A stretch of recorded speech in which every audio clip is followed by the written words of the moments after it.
Well, how do you teleport humans from AIs in a post-AI world, like post-AGI world, right? It's impossible. Like if the LLM is as good as a human for like any meaningful metric, then how do you teleport humans from non-humans on the internet? That would make the internet unusable for humans.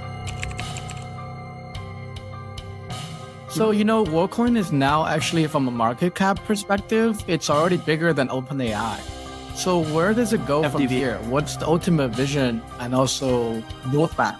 Worldcoin originally got started. It was an idea created between Sam, Max, and a bunch of other people who were early on. He was able to extrapolate the direction of where AI is heading. It's like if you have really smart agents, then how do you teleport humans from non-humans on the internet? It would make the internet unusable for humans, right? So like the first problem is, how do you measure humanness? So you go through the list, right? So how do we measure personhood today? Well, you have KYC, AML. Well, KYC is privacy invasive. Only half the world population has KYC, and it's very selective. So KYC is just discarded, doesn't work.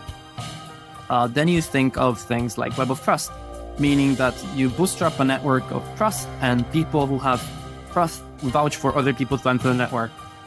This fails for many reasons, especially once there's misincentives or misaligned incentives in the ecosystem. Then it's very easy to game the system. And after that, you go naturally into biometrics, because biometrics is the only other way where you can measure personhood if Web of Trust and KYC don't work.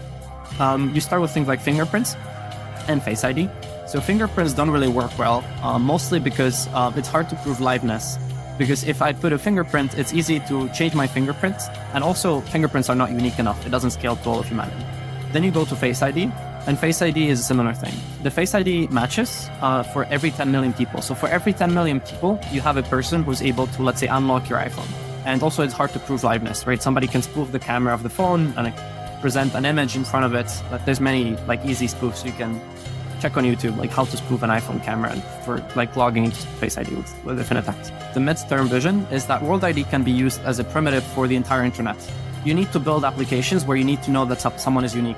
Anything, right, where you require uniqueness, it's something you can use World ID for, and that's what we're building.